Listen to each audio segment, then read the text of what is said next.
मोदी सरकार ने अपने पहले बजट में अच्छे दिनों का जो रोड मैप सामने रखा है उसमें सबसे ज्यादा अगर कोई खुश है तो वो है टैक्स पेयर्स। और हो भी क्यों ना, एक ही झटके में वित्त मंत्री ने टैक्स छूट की भरमार जो दे दी है। बजट 2014 में जहां थोड़ी खुशी मिली है वहीं थोड़ा गम भी है। यो मनी के बजट स्पेशल शो में हम आपको बताएंगे कि पैसे के मामले में कहां मिली है आपको राहत और कहां बढ़ी हैं आपकी चिंताएं। कैसे बदलें आप निवेश की स्ट्रेटेजी, डेट फंड पोर्टफोलियो में क्या करें और अब कैसे करें अगले साल की टैक्स प्लानिंग। इन सब बातों को डिटेल्स चर्चा में लेकर आएंगे। इस खास शो में हमारे साथ शामिल हो रहे हैं हमारे मेहमान रुंगटा सिक्योरिटीज़ के हर्षवर्धन रुंगटा और आनंद राठी फाइनेंशियल सर्विसेज के फिरोज अजीज साहब। आप दोनों का बहुत बहुत स्वागत है।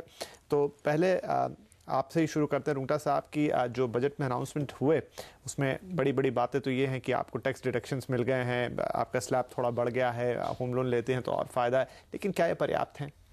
अगर हम टैक्स पेयर के हिसाब से देखें तो जो भी राहत अभी मिलती है वो वेलकम है। जो आज की तारीख में हम बोल रहे हैं कि अगर जो टैक्स बेसिक एग्जाम्पशन लिमिट अगर 2 लाख से 2.5 लाख कर दिया गया है तो नेचुरली छोटा मोटा जो भी अगर फायदा है वो एक टैक्स पेयर के हाथ में बच रहा है। अगर हम सारे प्रोविजंस देखें और फिर उनका बेनिफिट्स देखें तो जो 5 लाख की इनकम तक कमाते हैं उनके पास करीबन, अगर होम लोन का बेनिफिट इंक्लूड करते हैं तो करीबन 15,000 रुपया साल का बचता है। अगर 10 लाख की इनकम है तो करीबन 25,000 और अगर 20 लाख की इनकम है तो 36,000। काफ़ी है कि नहीं है वो एक डिबेट का इशू जरूर बनता है, लेकिन अगर कोई राहत मिलती है तो it is always welcome. Right Ajit साहब, मैं यही सवाल आपके पास भी लेकर आता हूं कि दिखने में तो अच्छा लगता है कि आपके इतने पैसे बच रहे हैं, इतने पैसे बच रहे हैं, लेकिन एक तरफ जहां महंगाई इतनी ज़्यादा है, दूसरी तरफ आपके खर्चे और लाइफस्टाइल भी अब पहले जैसे नहीं है, अलग हैं। तो ऐसे में इस कदम को एक सिर्फ आपको खुश करने के लिए कर दिया, लेकिन प्रैक्टिकलिटी के पॉइंट ऑफ व्यू से कितना अच्छा मानते हैं? मांग ये हो रही थी कि आप अगर जहां तक होम लोन की बात उसे बढ़ा के 5 लाख कर दें तब एक्चुअल में किसी के हाथ में कुछ बचेगा और वो घर खरीद पाएगा। 25,000 साल के बचा भी लिए, वो भी 10 लाख वाले ब्रैकेट में, तो उसके घर नहीं बनेगा किसी का। बिल्कुल, बट ये भी हमें तवज्जो देना चाहिए कि ये जो गवर्नमेंट है 45 डेज की है, ओके, बजट बहुत अच्छा है उसको मद्देनजर रखते हुए, एंड आई थिंक डायरेक्शन बहुत क्लियर है। जैसे आपने कहा महंगाई बढ़ रही है तो महंगाई पे भी एम्फेसिस दिया गया इस बजट पे, बोला कि महंगाई हम नीचे लाने की पूरी कोशिश करेंगे। तो ऐसा नहीं है कि गवर्नमेंट रिटेल इन्वेस्टर या फिर कॉमन मैन के से एम्पथाइज नहीं कर रही है, वो एक्चुअली रिलेट कर पा रही है और वो उनके प्रॉब्लम समझ रही है और उसको सॉल्व करने में लगी हुई है। बट ये डायरेक्शन वाइज 15,000 रुपी सेविंग 5 लाख के, इसके लिए फिर भी अच्छा खासा सेविंग है मेरे हिसाब से। 10 लाख में 20%, 20,000 रुपए 2% होता है, तो मेरे हिसाब से स्टेप बाय स्टेप ही तो होगा। I think it's a good start to my mind. चलिए, तो शुरुआत अच्छी है, एक साइन अच्छा दिया है यहाँ पर वित्त मंत्री ने। रुंगटा साहब, अब मान लीजिए जो भी पैसे आपके पास बच रहे हैं, आपने जो बताया कि आप इतनी आमदनी में आते हैं तो इतने पैसे बचा पाएंगे, तो अब बचा लिए, अब उसका बेस्ट यूटिलाइजेशन कैसे होगा? अगर हम लिटरल सेंस में ग्राउंड लेवल की बात करें, एक तरफ हमने बात की कि 15,000 रुपया बच रहे हैं, 25,000 रुपया बच रहे हैं, लेकिन अगर रियलिटी में देखेंगे तो ये जो पैसे बच रहे हैं वो खर्चे में ही लगेंगे। राइट वो जरूरी नहीं है कि आपके 15,000 रुपए बच के तो आपके पास अभी निवेश करने के लिए 15,000 रुपए। मेरा मूल प्रश्न पहले भी यही था, शायद मैं ढंग से रख नहीं पाया, कि आपके एक्सपेंसेस जितने हैं उनके सामने क्या ये रकम पर्याप्त है? मतलब आपके खर्चों में ही चली जाएगी दोबारा? देखिए, अगर हम इंडिविजुअल्स की तरफ से बात करें या टैक्स पेयर्स की तरफ से बात करें तो जो रेट ऑफ इन्फ्लेशन है, जिस हिसाब से महंगाई आज तक बढ़ी है, तो आपकी इनकम वो लेवल पे वो सेम लेवल से बढ़ी नहीं है। तो अगर टैक्स में एक जो छूट मिलनी थी वो एक बहुत ज्यादा एक्सपेक्टेशन था और that is the least government आपके इंडिविजुअल्स के लिए कर सकती है। तो ये एक टैक्स पेयर का नजरिया हो गया। लेकिन हम एक मैक्रो इकोनॉमिक सिचुएशन देखें जो गवर्नमेंट को संभालना है, तो उसमें जेटली जी ने कह भी दिया है कि भाई this is the best I could do, जो मेरी सर्कमस्टेंसेस है उसमें मैं ये बेस्ट कर सकता था। सो अगर आप इंडिविजुअल्स की तरफ से देखेंगे तो ये डेफिनेटली कम था। अगर आप एक सिटीजन ऑफ द कंट्री की तरफ से देखेंगे और एक ओवरऑल पिक्चर देखेंगे, इंडिया एज अ होल देखेंगे, तो शायद ये एक अच्छा स्टेप था। आपको थोड़े सैक्रिफाइसेस पर्सनल लेवल पे अभी फिलहाल करने होंगे, लेकिन नेक्स्ट 1 ईयर कैसे जाता है, फिर हम नेक्स्ट बजट में शायद देख सकते हैं कि थोड़ा और राहत मिले। और जो मोदी सरकार का जो ऑब्जेक्टिव है कि आम आदमी के हाथ में जो इन्फ्लेशन की मार है वो कम करें, तो शायद नेक्स्ट बजट तक इकोनॉमिक सिचुएशंस चेंज हो जाए और उस समय आपको ज्यादा बेनिफिट दे सके। तो आई थिंक वो एक नजरिया लेके चलें तो एक फेयर व्यू और फेयर एनालिसिस आप एक बजट का कर पाएंगे। राइट अजीत साहब, पीपीएफ की भी लिमिट को बढ़ा दिया गया है यहाँ, तो आपको क्या लगता है? हालांकि बचत के लिए ही है आपकी, आप ज़्यादा पैसा बचाएं उसके लिए, तो इस मूव को आप कैसे देखते हैं? मैं तो कहता हूँ कि इस बजट में जैसे आपने कहा पीपीएफ में भी बढ़ोतरी मिली है आपको राहत की, एटीसी में भी बढ़ोतरी मिली है। तो मेरे हिसाब से जो सेविंग्स है, टैक्स एग्जेम्पशंस और टैक्स एग्जेम्पशंस की लिमिट्स जो बढ़ी है बहुत डिफरेंट पैरामीटर्स पे बढ़ी है, पीपीएफ पे बढ़ी है, होम लोन पे बढ़ी है, एटीसी पे बढ़ी है। इससे मेरे हिसाब से सब में फायदा तो है ही है, और आपकी जो tax exemption bare minimum limit होती है वो भी उतनी ही रही गई है, और एजुकेशन सेस को भी उन्होंने मॉडिफाई नहीं किया है। तो आई थिंक ये तीनों इन्वेस्टमेंट्स को प्रॉम्प्ट करते हुए, फाइनेंशियल सेविंग्स हमारी कंट्री में बहुत कम है, उसको प्रॉम्प्ट करते हुए ये बहुत अच्छे मूव्स हैं। और अगर आप देखे भी जाएं तो पेंशन पे भी इन्होंने तवज्जो दिया है, इन पे भी पेंशन पे भी कमेंट किया है, तो लॉन्ग टर्म इक्विटी सेविंग्स को भी बढ़ावा दे रहे हैं। तो I think all of them put together is a very good move. Right sir, अब जो मैंने पहले प्रश्न किया कि अब आपके सामने ये टारगेट्स आ गए कि 50,000 यहाँ से बचा सकते हैं आप, थोड़ा सा यहाँ से बचा सकते हैं, तो अब उसका ऑप्टिमम इस्तेमाल करने के लिए या ज़्यादा से ज़्यादा उससे फ़ायदा उठाने के लिए अपनी प्लानिंग को कैसे अब यहाँ से मूव करेंगे?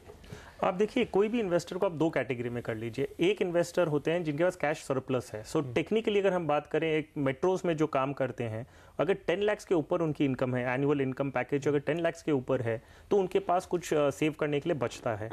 हम उनमें भी अगर देखेंगे तो काफ़ी लोग 2 लाख के 1 लाख के ऊपर ऐसे भी इन्वेस्ट कर रहे थे। सो आज जो वो 1 लाख के ऊपर ऑलरेडी इन्वेस्टमेंट चल रहा था उनका, तो अब वो इंक्लूड हो गया है, तो उनको टैक्स बेनिफिट एडिशनल मिलने लग गया, सेविंग्स वो ऑलरेडी कर रहे थे। अगर हम लोअर इनकम ब्रैकेट्स की बात करें तो मैंने जैसे कहा कि उनके हाथ में इनकम बचती ही नहीं है। सो जो लिमिट आपने 1 लाख की 1,50,000 कर दी है, लेकिन आपको ये रियलिटी में देखना होगा गोइंग फर्दर कितने लोग वो 50,000 का बेनिफिट ले पाएंगे, और जो ले सकते हैं डेफिनेटली उन्हें लेना चाहिए। उन्हें अपने निवेश जो करने चाहिए वो अपने गोल्स के बेसिस पे, अगर डेट में निवेश करना है, क्योंकि हाँ जी, मेरा ये कि वो जो 50,000 का आपको एक्स्ट्रा ग्राउंड मिल रहा है, तो वहां पर आप क्या लेंगे? डेट को लेके आएंगे, इक्विटी की तरफ ही अपना एक्सपोजर रखेंगे, गोल्ड या इस तरह की चीजों में जाएंगे? वहां पर क्या रणनीति बनानी चाहिए? देखिए, एक कॉमन सजेशन करना शायद गलत होगा। जब हम पर्सनल फाइनेंस की बात करते हैं, एलिमेंट है कि it is personal finance, so her individual के लिए डिफर करता है। एक हमने जो ट्रेंड देखा है, पहले पीपीएफ की लिमिट 70,000 थी, तो एटीसी की लिमिट भी 70,000 थी। जब पीपीएफ की लिमिट 1 लाख बढ़ा दी गई तो एटीसी की बढ़ा दी गई थी। सो जनरली हमने देखा है कि जो इंडियन मेंटालिटी है वो पीपीएफ की तरफ डेफिनेटली झुकाव रहता है, और rightly so, it's a very good product. तो आप ये लिमिट साइमल्टेनियसली बढ़ाते हैं तो उन निवेशकों के लिए जो इक्विटी समझते नहीं है, लेकिन ये एक मौका मिलेगा। As a financial planner I would say कि आप ये मौका ढूंढिए कि आप अपनी अगर 1 लाख की लिमिट आप पूरी करते हैं और कोई भी इक्विटी एक्सपोजर नहीं है, तो ये 50,000 रुपीज आप शायद ELSS या कोई दूसरे प्रोडक्ट में डालें जिसमें आपको टैक्स बेनिफिट मिलता हो। राइट। सो ऐसे करके अगर आप शुरू करते हैं तो शायद ठीक होगा, बट अगर आपके शॉर्ट टर्म गोल्स हैं, सो ELSS is the only product जो 3 साल का लॉक इन के साथ आता है। PPF 15 साल का लॉक इन है। कोई भी दूसरा जो tax saving instrument, national saving certificates ले लीजिए या इंश्योरेंस पॉलिसीज ले लीजिए, वो सब आपके लॉन्ग टर्म प्रोडक्ट्स हैं। सो ELSS वो भी कैटेगरी में फिट होता है कि आप 3 साल के लॉक इन के बाद आप निकाल भी सकते हैं। सो ये शायद एक मोटिवेशन मिले एक निवेशक को जो इक्विटी में लॉन्ग टर्म इन्वेस्टमेंट्स होते हुए भी इन्वेस्टमेंट करते नहीं थे। तो शायद इक्विटी वो हिसाब से, बट हाउएवर कोई भी एक जनरलाइज्ड रूल नहीं रहता है, हर इंडिविजुअल के लिए डिफर करता है। चलिए, तो यहाँ पर शुरुआत कर दी, हमने चर्चा की कि बजट में वित्त मंत्री ने आपको जो तोहफे दिए हैं यहाँ पर टैक्स के रूप में, आपका टैक्स बचत के रूप में, उनका आप कैसे इस्तेमाल करेंगे, कैसे बेहतर से बेहतर अपनी फाइनेंशियल प्लानिंग में उनको इंक्लूड करेंगे ताकि आपको मिले बेहतर फायदा, और इस बात को आगे बढ़ाएंगे। डेट फंड्स में आप क्या करेंगे आगे, वहां पर जो परिवर्तन आया, जो चेंजेस आए, उसका कितना इंपैक्ट आएगा आपकी फाइनेंशियल प्लानिंग पे, सारी बातें करेंगे इस ब्रेक के बाद।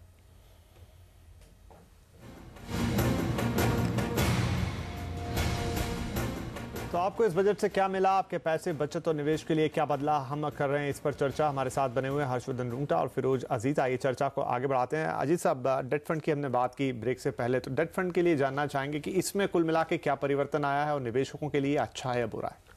जो परिवर्तन आया है, जो चेंज आया है डेट फंड्स में, 2 किस्म का चेंज आया है। एक तो कैपिटल गेन्स जो है डेट फंड की बढ़ गई है, 10% से 20% कर दी गई है। Long term capital gain, short term capital gain जो था 33%, एजुकेशन सेस मिला के जो 33% आता था वो वहीं का वहीं है, but long term capital gain जो था 10% पे था, जो कि बहुत अच्छा था, वो अभी उसको बढ़ा के 20% कर दिया है। उसके साथ और एक डिफरेंस जो हुआ है इस बजट में कि 1 ईयर में जो लॉन्ग टर्म होता था वही फंड अभी 3 साल के ऊपर होल्डिंग पीरियड होगी, तभी जाके वो लॉन्ग टर्म कहलाएगा।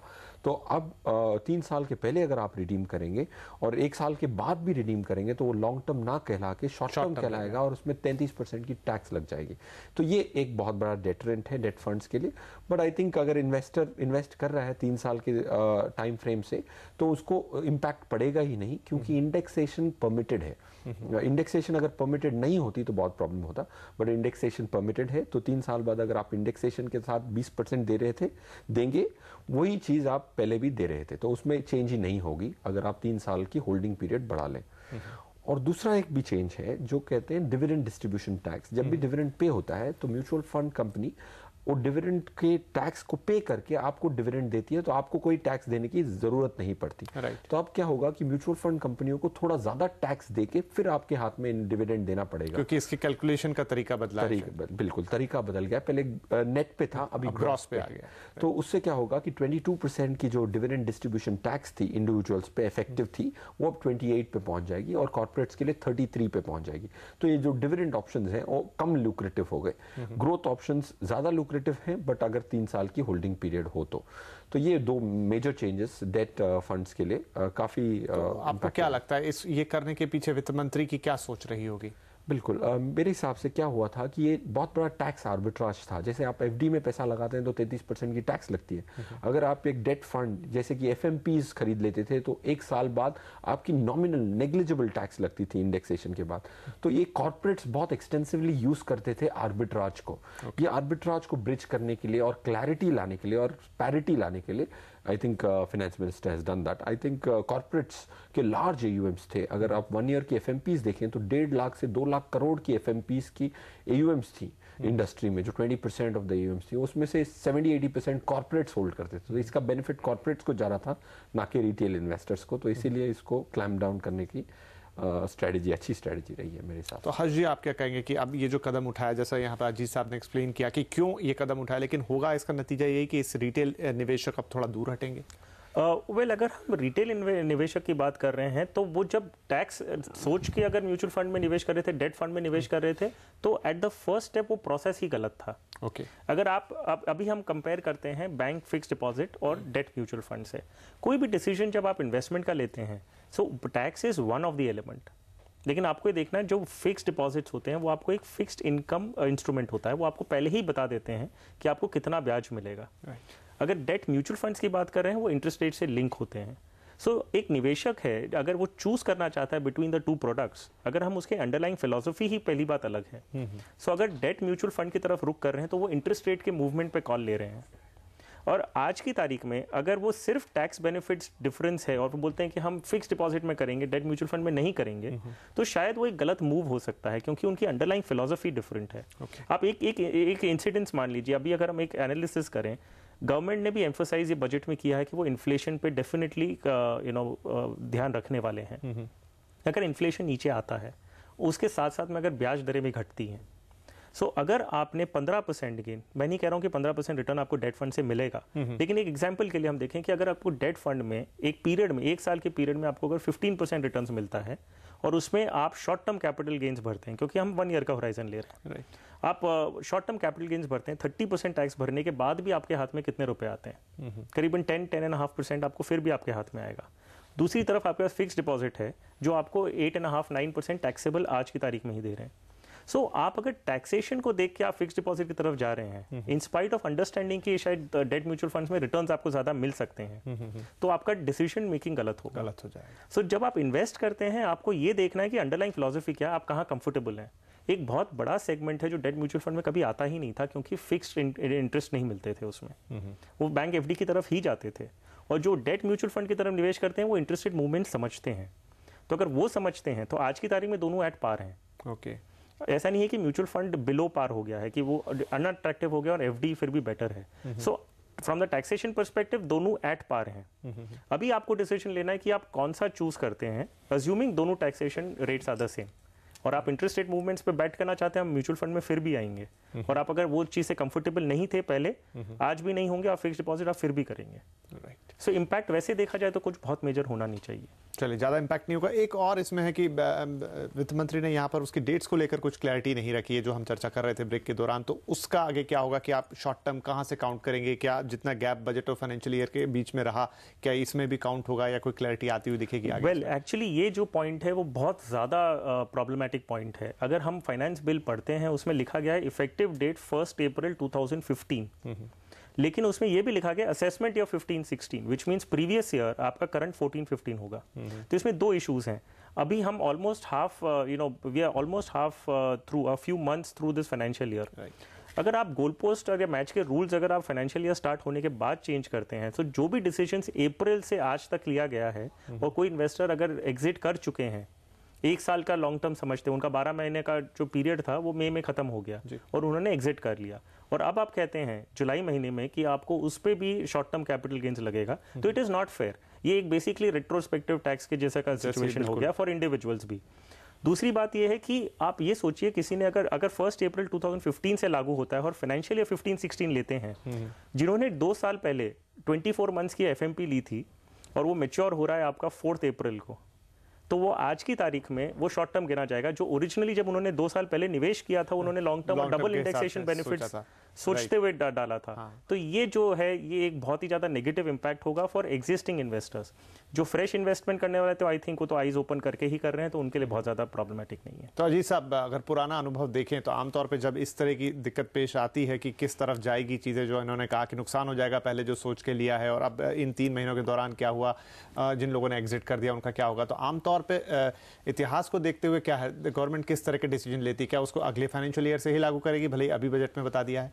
मेरा ये ओपिनियन है कि आई थिंक ये इतना बड़ा कंफ्यूजन नहीं क्रिएट करेगी। इसकी जो इम्प्लीमेंटेशन होगी 1 अप्रैल 2015 से होनी चाहिए मेरे हिसाब से, to be fair. I think जिन्होंने अपने 2 साल 3 साल पहले, जो 2 साल पहले जैसे हर्षी ने कहा कि इन्वेस्टमेंट्स किए थे एफएमपी में, उनकी वो एफएमपी में ऑप्शन ही नहीं होता है कि आप 3 साल तक एक्सटेंड कर लें और लॉन्ग टर्म कर लें, क्योंकि 2 साल में प्रोडक्ट ही खत्म हो जाता है और आपके पास कंपलसरी रिडेम्पशन आ जाती है। तो उनको बचाने का कोई तरीका ही नहीं है। वो ऑलवेज ये रिस्क रहता है विजावी इंश्योरेंस और म्यूचुअल फंड में। म्यूचुअल फंड्स कभी भी अपने टैक्सेशंस को लॉक इन नहीं कर पाते।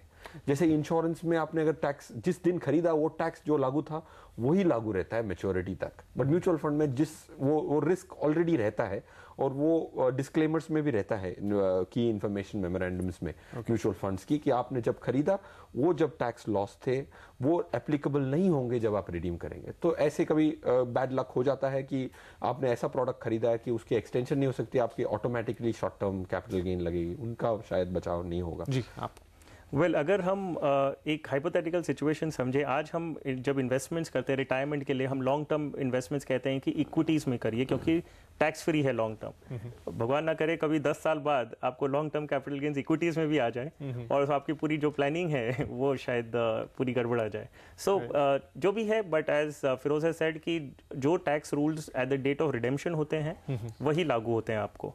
सो लेट्स जस्ट प्रे कि आपको लॉन्ग टर्म इक्विटी में जो long term capital gains tax free है वो कभी टैक्सेबल ना हो जाए। उम्मीद भी यही की जाएगी। तो चलिए, यहाँ पर वक्त हो गया एक और छोटे से ब्रेक का। ब्रेक से लौट कर आएंगे और कुछ और पहलुओं पर चर्चा करेंगे।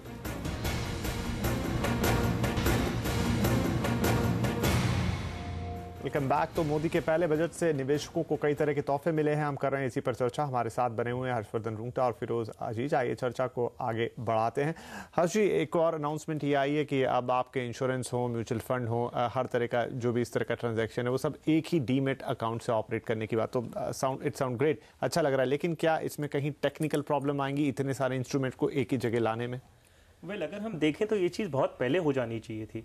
अगर जब तक जो कमोडिटीज़ के भी डीमैट अकाउंट अलग से खुलते थे, जब हम ई गोल्ड ई सिल्वर की बात किया करते थे, सो अलग डीमैट अकाउंट क्यों खुलना चाहिए? आपको एक ही डीमैट अकाउंट में आप अरेंजमेंट्स कर सकते हैं जहाँ पे आप सारे प्रोडक्ट्स एक ही डीमैट अकाउंट में हो, तभी ये फाइनेंशियल इंक्लूजन का जो ऑब्जेक्टिव है, जो डीमटेरियलाइजेशन का जो रियल ऑब्जेक्टिव है वो फुलफिल होगा। थोड़े चेंजेस आपको एक्ट्स में करने होंगे। डिपॉजिटरीज एक्ट चेंज करना होगा जिसमें सिक्योरिटीज को डिफाइन किया गया है। इनके रेगुलेटर्स अलग थे पहले। अब अगर हम ई इंश्योरेंस की बात करें, जो अकाउंट्स अभी आज की तारीख में खुल रहे हैं, तो IRDA ओवरसी करता है।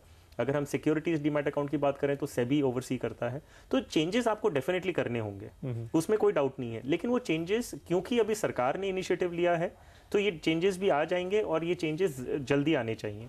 उसके बाद कन्वीनियंट बहुत ज़्यादा हो जाएगा, आपको अलग अलग अकाउंट्स रखने की ज़रूरत नहीं पड़ेगी। सो ये बहुत ही अच्छा स्टेप है। जो आपका दूसरा सवाल था कि इसको लागू कितना होगा, ये सिर्फ वक्त ही बता सकता है कि एक्सेप्टेबिलिटी कैसे होगी, पेनिट्रेशन कैसे होगा, आप कैसे एक छोटे पॉलिसी होल्डर तक पहुंचेंगे और उनसे कहेंगे कि आप ये पॉलिसी डीमैट कर लीजिए। अभी ये चैलेंजेस आज भी हैं। LIC इतना रेजिस्ट कर रहे हैं टू कम ऑन बोर्ड। हमने कहीं पढ़ा था जब वो कह रहे हैं कि हमारा कॉस्ट जो है वो 2000 करोड़ आसपास आएगा, तो वो डीमैट के लिए पॉलिसीज डीमैट करना शुरू ही नहीं किए हैं। सो ये सारे जो चैलेंजेस हैं ये ओवरकम करने होंगे, और क्योंकि ये सेंट्रल गवर्नमेंट ने अगर इनिशिएटिव लिया है तो आई एम श्योर कि सूनर और लेटर ये इंप्लीमेंट हो जाएगा। लेकिन थोड़े चेंजेस एक्ट्स में करने होंगे, कौन ओवरसी करेगा, सेबी या IRDA, ये सारे चीज सॉर्ट आउट हो जाएंगी। तो आई बिलीव ये बहुत ही अच्छा मूव है। चलिए, अच्छा मूव रहेगा ये, एक ही अकाउंट से सब कुछ मैनेज होगा। अजीत साहब, यहाँ पर एक और चीज़ है कि अब हर तरह के वित्तीय लेन देन के लिए, हर तरह के फाइनेंशियल ट्रांजैक्शन के लिए KYC को कंपल्सरी करने की बात है। इस मूव को कितना प्रैक्टिकल देखते हैं? KYC तो बहुत इम्पॉर्टेंट, कंप्लायंस के हिसाब से बहुत इम्पॉर्टेंट रूल है, बिकॉज वी हैव सीन काफ़ी सारे फ्रॉड्स हो सकते हैं। तो KYC जो है बहुत इंपॉर्टेंट है। एज एन एडवाइजर मैं तो कहता हूँ KYC is one of the most important things. अब खुशी की बात यह है कि ये भी कहता है बजट की KYC सबके लिए कॉमन होगी। आज की दिन ऐसा नहीं है, और सबकी KYC के नॉर्म्स अलग हैं। बैंक के KYC के नॉर्म्स अलग हैं, डीमैट अकाउंट खोलने के KYC नॉर्म्स अलग हैं, कमोडिटी के KYC नॉर्म्स अलग हैं। अगर KYC अगर कॉमन KYC हो जाए तो बहुत अच्छा हो जाएगा। KYC करनी बहुत जरूरी है हर फाइनेंशियल ट्रांजैक्शन के लिए, because you are dealing with money, you should know the person whom you are। KYC का फुल फॉर्म है नो योर क्लाइंट। सो मेरे हिसाब से KYC इंपॉर्टेंट है। कॉमन KYC ये बहुत अच्छा मूव हो जाएगा। आज की डेट में बहुत लॉजिस्टिकल नाइटमेयर है, लोगों को बहुत मुश्किल होती है, फॉर्म्स डिफरेंट टाइप्स के होते हैं, रिक्वायरमेंट्स डिफरेंट होती हैं, एड्रेस प्रूफ्स की जो लिस्ट होती है वो अलग होती है, बहुत डाइवर्स है। तो उसको कंसोलिडेट करने में बहुत खुशी होगी। Right, I think it's. चलिए, तो अब हम कार्यक्रम में अंत पे आ गए हैं। बहुत शॉर्ट में, संक्षिप्त में आप दोनों से जानना चाहूंगा कि इस बजट को, चाहे आप रिफॉर्म की तरह जैसे KYC नॉर्म्स की बात की हमने, एक ही डीमैट की बात की, चाहे जो छूट दी है वित्त मंत्री ने लोगों को, उस हिसाब से कितने पॉइंट्स देंगे अगर हम फाइनेंशियल प्लानिंग को लेकर चलें? वेल, अगर हम एक निवेशक के नजरिए से देखें, so I would give about 7 out of 10, क्योंकि बहुत ज्यादा स्कोप है अभी जो करना चाहिए और जो कर सकते थे। But nevertheless I think it's a good start, considering कि बहुत कम समय मिला है उन्हें ये बजट देने के लिए। I think 7 out of 10 is good. Right, Ajit sir. Personal finance के हिसाब से तो मैं 8 on 10 दूंगा, और मुझे बजट की क्लैरिटी बहुत पसंद आई है। सब एम्बिग्विटीज हटाने की कोशिश की है। शॉर्ट टर्म में शायद इतना अच्छा नहीं हो, लॉन्ग टर्म में आई थिंक बहुत अच्छा होगा पर्सनल फाइनेंस के लिए, क्योंकि एसेट्स बहुत अच्छा करेंगे, इक्विटी और डेट। तो 8 on 10 is what I'll give। चलिए, तो ऑन एन एवरेज हमारे दोनों ही एक्सपर्ट की तरफ से थम्स अप है इस बजट के लिए, जहां तक फाइनेंशियल प्लानिंग है या आपकी पर्सनल फाइनेंस की बात है। और जैसा कि कहा कि क्लैरिटी है जो बहुत ज़रूरी है, आपका विजन क्लियर होना चाहिए, पता लगना चाहिए कि आप करना क्या चाहते हैं। वक्त कम था इसलिए चीज़ें शायद उतनी नहीं आई, फिर भी हम कहेंगे शायद उम्मीद के मुताबिक या उम्मीद से बेहतर ही मिला है। तो उम्मीद आगे के लिए ये रहेगी कि आगे चलते हुए और भी बेहतर चीज़ें सरकार की तरफ से आने वाले बजट में और बजट के दौरान या उसके बीच भी देखने को मिलेगी, जो आपकी फाइनेंशियल प्लानिंग को और पुख्ता बनाएगी, आपको और मौके देगी अपनी बचत को बढ़ाने और उससे और पैसा कमाने के लिए। आप दोनों का बहुत शुक्रिया इस कार्यक्रम में आने के लिए। तो यहाँ पर आपसे लेंगे विदा, फिर होगी मुलाकात अगले हफ्ते सोमवार को। तब तक के लिए नमस्कार।